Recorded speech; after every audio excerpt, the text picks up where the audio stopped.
بيبدأ الفيلم مع بنت اسمها كلوي وهي راجعة للبيت بتاعها، ولما بتاخد البريد بتتفاجئ بجواب رفض للقرض اللي مقدمة عليه من البنك، وعشان كده بتكلم موظف البنك تفهم منه القرض اترفض ليه، ولكنه بيقول انها ما دفعتش الاقساط الاخيرة، وبيعرفها ان بوليصة التأمين بتاعت ابوها اتوقفت لانه مات منتحر، وده علشان شركة التأمين مش بتدفع البوليصة غير في حالة الوفاة الطبيعية. وكلوي بتقول له انها طالبة في كلية الطب وقدمت على القرض ده علشان تدفع مصاريف الكلية بتاعتها، ولكن الموظف بيعرفها ان ده نظام البنك ولازم الاقساط تتسدد خلال المهلة المحددة، والا كده البنك هيحجز على البيت. والمشكلة ان كلوي واخوها ملهمش اي مكان تاني يعيشوا فيه غير البيت ده، وكلوي بتتصل باخوها تايلر علشان تبلغه بالمصيبة اللي هم فيها، ولكن تايلر لما بيشوف رقمها مش بيرد عليها علشان بيبقى قاعد يتكلم مع صاحبه جاك، ومن الواضح انهم قاعدين يخططوا لسرقة المحل اللي واقفين قدامه. وجاك بيشوف الساعة كام في تليفونه قبل ما يتحرك، وبياخد معاه مسدس لعبة علشان يهدد بيه صاحب المحل، وتايلر بيكون مستني في العربية وصاحبه هو اللي بيدخل المحل،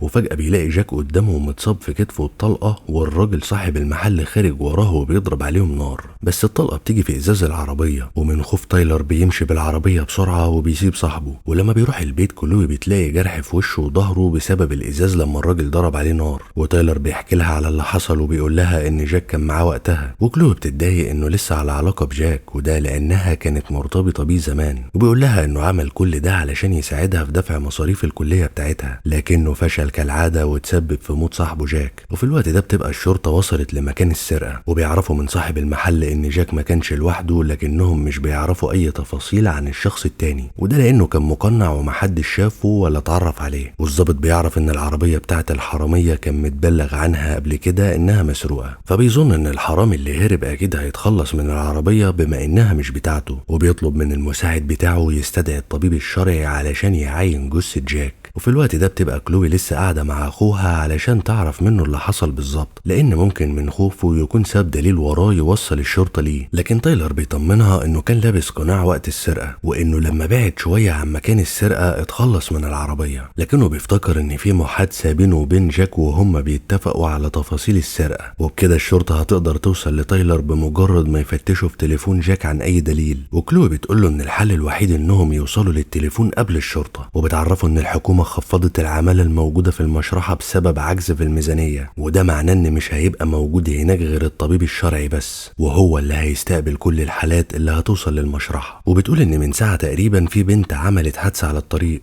واكيد جثتها هتوصل قبل جاك، وبكده هيكون في حالتين في المشرحة دلوقتي. وبتعرفوا ان اي جثة بتوصل للمشرحة بياخدوا المتعلقات بتاعتها قبل ما تروح للشرطة الصبح مع تقرير الحالة، وبعد ما بيوصلوا لمكان المشرحة بتقرر كلوي تدخل على انها صاحبة البنت اللي عملت حادثة النهاردة وعايزة تودعها، وده علشان تشغل الدكتور عن كاميرات المراقبة لحد ما اخوها يقدر يشوف طريقة للدخول، لكن تايلر بيلاقي كلب قدامه فما بيعرفش يدخل بسببه، وبكده ما بيكونش قدامهم حل غير ان حد فيهم يدخل المشرحة على انه جثة، ولان كلوي طالبة في كلية الطب بتكون عارفة ايه الادوية اللي ممكن تسيطر على الجهاز العصبي للانسان، وتايلر بيكون عارف واحدة شغالة في عيادة بيطرية ممكن تساعدهم، وبياخدوا منها الادوية مقابل الفلوس. وكلوي بتقول لاخوها يتصل بالشرطة بعد نص ساعة من وقت ما تفقد الوعي، ويقول انه شاف واحدة واقعة على الارض واحتمال تكون ميتة، وده علشان جسمها يكون بارد لما يوصلوا فتشك الشرطة انها ماتت، وبكده هيطلبوا الاسعاف، واكيد هيحاولوا يعملوا انعاش للقلب لان الادوية بطأت معدل ضربات قلبها. وبعد ما كلوي بتاخد الحقنة مش بتعدي ثواني وبتفقد وعيها، وبعد شوية بتفوق في المشرحة وبتقوم علشان تدور على جثة جاك، ولكن مش بتلاقيها في الجثث الموجودة معاها في التلاجة، ولما بتحاول تخرج بتلاقي باب التلاجة مقفول، وبتتفاجئ بالدكتور جاي عليها، فبترجع لمكانها تاني بسرعة قبل ما يدخل ويلاحظ اي حاجة. والدكتور بيدخل علشان ياخد جثة منهم، وبيلفت انتباه كلوي المفاتيح الكتيرة اللي معلقها في جنبه، والدكتور بيحس ان في حاجة غريبة بتحصل لما بيسمع صوت حد بيتنفس، وده لان مفيش حد عايش في الغرفة غيره هو. ولما بيبص لكلوي مش بتتحرك، فبياخد الجثة اللي عليها الدور في التشريح وبيخرج، وكلوي بتقوم بسرعة وراه علشان تمسك الباب قبل ما يقفل عليها تاني. ولما بتخرج بتخرج بتحاول تمشي بحذر علشان ما تعملش اي صوت يكشفها، واول ما بتدخل لغرفة التشريح بتدوس برجلها في الدم اللي واقع على الارض من الجثة، فبتضطر تشغل النور لانها مش بتبقى شايفة حاجة، وبتكتشف ان البنت اللي في الغرفة تبقى نفس البنت بتاعة الحادثة اللي سمعت عنها. وبعدها بتاخد مناديل تمسح رجلها من الدم وبتلبس هدوم من اللي موجودة في الغرفة، ولما بتخرج بتلاقي قدامها غرفة الأدلة، ودي تبقى الغرفة اللي بيتجمع فيها كل المتعلقات اللي بتكون موجودة مع الجثث وقت وصولها. وقبل ما تدخل بتتفاجئ بالدكتور جوه الغرفة، وبتفتكر انها نسيت النور بتاع غرفة التشريح وبتجري علشان تطفيه، بس الصوت ده بيلفت انتباه الدكتور وبيروح علشان يشوف في ايه، ولكن كلوي بتلحق تستخبى ورا دولاب موجود في الغرفة، وقبل ما الدكتور يوصل لها بيسمع صوت جرس الباب،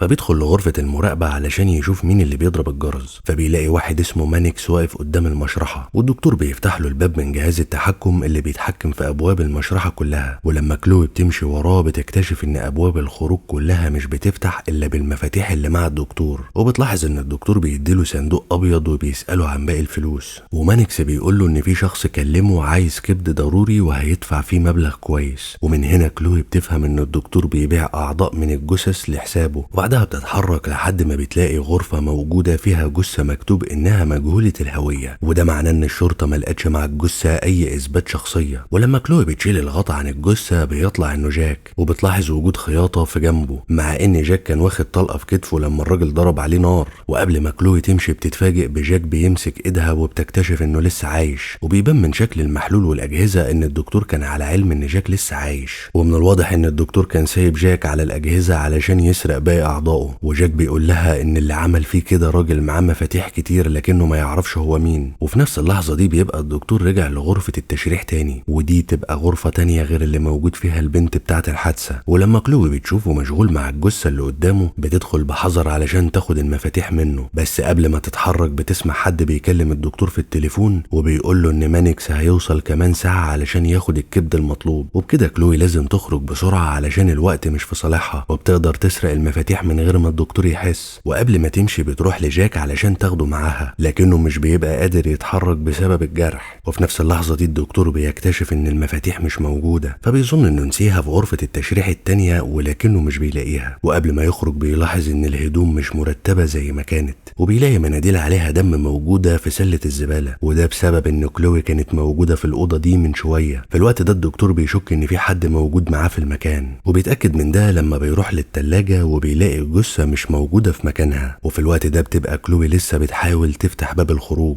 ولما جاك بيسألها عن الجرح اللي في جنبه بتقوله ان الدكتور اخد كليته وباعها من شوية. ولما الدكتور بيروح لغرفة المراقبة بيشوف كلوي وهي بتفتح الباب وبيفصل الكهرباء عليهم، وبكده كلوي بتفهم انه شافهم عن طريق الكاميرات، وبتفضل تحاول لحد ما الباب بيفتح معاها، ولكن جاك بيبقى واقع على الارض ومش قادر يتحرك. والدكتور بيدخل في اخر لحظة وبيرش عليهم مخدر. وبعد شوية لما كلوي بتفوق بتلاقي نفسها مربوطة في السرير، والدكتور بيقول لها ان مفيش حد عاقل يعمل اللي هي عملته ده. وكلوي بتبرر سبب دخولها بالشكل ده ان الدكتور شخص حالة ابوها غلط، وقال ان سبب الوفاة هو الانتحار، وبسبب التقرير ده اتمنع صرف بوليصة التأمين. لكن الدكتور بيفهم انها بتكذب عليه ومش بيهتم بكلامها، وبيبدأ يشرح في جسم جاك وبياخد الكبد اللي مانيكس طلبه منه. ولكن كلوي بتلاحظ انبوبة النيتروجين اللي في ايده بعد ما بيحط الكبد في الصندوق. بعدها بياخد الصندوق وبيسيب كلوي مربوطة زي ما هي، وكلوي بتقدر تفك رجليها لكن ايدها مش بتعرف تفكها، فبتستخدم المنشار الكهرباء ولكنه اختيار صعب عليها وغصب عنها بتصرخ. في الوقت ده الدكتور بيكون في أوضة التشريح عند البنت بتاعة الحادثة، ولما بيسمع صوت كلوي بيسيب اللي في ايده وبيروح لها، ولكنه مش بيلاقيها على السرير زي ما سابها، وبيفضل يدور عليها في الدواليب اللي موجودة في الأوضة بس مش بيلاقيها، وده لأنها كانت مستخبية تحت السرير اللي عليه جاك. وبعدها بتخرج من الأوضة وبتاخد أنبوبة النيتروجين معاها، وده علشان تقدر تجمد القفل بتاع الأوضة وتكسره بسهولة. ولما بتدخل بتلاقي صناديق كتير ومنهم الصندوق اللي فيه المتعلقات بتاعة جاك. في اللحظة دي الدكتور بيدخل عليها الأوضة، ولما بيلاقي صندوق مرمي على الأرض بيعرف إنها كانت هنا، وبيفتش في الصندوق علشان يعرف إيه سبب اهتمام كلوي بيه. ولما بياخد التليفون بتاع جاك كلوي بتطلع تهدده بالمسدس علشان تاخده منه، ولكنه مش بيخاف منها علشان عارف إنه مش مسدس حقيقي، ورغم كده بتضرب عليه بالمسدس وبيطلع منه خرزة بتجرح عينه. ولما بتجري لآخر الممر بتلاقي الباب مقفول ومش هتعرف تخرج، ولكنها بتشوف باب تاني فيه سلم بينزلها للدور اللي تحت، وبتلاقي ناس كتير. ولما بتسمع صوت حد منهم جسمهم بيتوجع بتروح تشوفه، وبتتصدم لما بتلاقي ان جسمه جروح كتير بسبب الاعضاء اللي اتاخدت منه، وبتلاحظ انه لسه عايش من جهاز نبضات القلب اللي جنبه، وبتتخض لما بيفتح عينه فجأة وبيطلب منها المساعدة، ومن خوفها بتوقع ادوات التشريح اللي كانت وراها، والصوت ده بيصحي كل الناس الموجودة. وفي نفس اللحظة دي الدكتور بيفتح تليفون جاك عن طريق بصمة وشه، ومن هنا بيعرف ايه سبب وجود كلوي في المشرحة وليه كانت عاوزة تاخد تليفون جاك بأي شكل. وبيكلم كلوي في المايك علشان تسمعه من مكانها، وبيقول ان تايلر اخوها محظوظ لان مصيره هيبقى السجن، انما هي مصيرها هيبقى الموت زي جاك حبيبها. وبيخلي الكلب يشم الغطا اللي كانت كلوي متغطية بيه في التلاجة علشان يقدر يعرف مكانها. وكلوي بتاخد طفاية الحريق وبتفتح الغرفة بتاع الدكتور علشان تكلم اخوها من التليفون اللي موجود في المكتب، وبتطلب منه يسافر علشان الشرطة ما تقبضش عليه، وده لانها ما قدرتش تاخد تليفون جاك زي ما وعدته. وفجأة وهما بيتكلموا الخط بيتقطع، وبتلاقي الدكتور واقف جنبها وجنبه الكلب، وبمجرد ما الدكتور بيصفر له الكلب بيجري وراها. وفي نفس الوقت تايلر بيكون اتصل بالضابط اللي ماسك القضية وبيسلم نفسه مقابل ان الضابط ينقذ كلوي. وكلوي بتقدر تهرب من الكلب لما بتضربه بصندوق حفظ الاعضاء، وبيقع منه الكبد بتاع جاك، وبتديه للكلب علشان يتشغل فيه، وبتقفل عليه الباب، وبتجري على غرفة المراقبة، وبالصدفة بتشوف الضابط ومعاه تايلر داخلين للمشرحة، فبتروح لهم بسرعة وبتحكي للضابط عن كل اللي حصل. وبالرغم ان الضابط بيطمنهم انه هيتصرف مع الدكتور، الا انهم بيتفاجئوا انه بيضربها هي واخوها علشان يغمى عليهم، فبتهددوا كلوي بالمسدس بتاع جاك علشان يقدروا يخرجوا. وبتفهم ان الضابط فاسد ومتورط مع الدكتور في سرقة الاعضاء، ولان الضابط ما يعرفش حقيقة المسدس بيخاف وبيقف مكانه علشان كلوي ما تضربوش. ولكن الدكتور بيبوظ خطة كلوي لما بيقول للضابط ان المسدس مزيف، وده لانه بيبقى شايفهم من غرفة المراقبة. وقبل ما الضابط يقتلهم الدكتور بيطلب منه يسيبهم عايشين، وده طبعا مش حبا فيهم انما علشان يستفيد من اعضائهم. ولما بيتشغل الضابط في الكلام كلوي بتضربه بالمسدس في وشه، وبتجري هي واخوها. وبيتفاجئ الدكتور وهو خارج ان الكلب اكل الكبد بتاع جاك، وبكده مانكس لما يرجع مش هيكون عنده اي حاجة يديهاله. وبيطلع الكلب يجري وراهم، ولكنه مش بيلحق غير تايلر وهو بيحاول يطلع على الباب الحديد. ووقتها الدكتور بيكهرب الباب علشان تايلر يقع على الارض، فبيمسك الكلب في دراع تايلر ومش بيسيبه غير لما كلوي بتمسك في الباب علشان تكهرب الكلب. وبعدها بيدخلوا في قبو تحت الارض على امل انهم يهربوا منه، ولكن الضابط بيقفل عليهم من بره لانه عارف ان ده المخرج الوحيد للقبو. وفي نفس اللحظه بيكون مانكس وصل للمشرحه وبيسال الدكتور عن الكبد المطلوب، ولكن الدكتور بيقول له يعدي بعد ساعه علشان لسه ملقاش حد مناسب ياخد منه الكبد.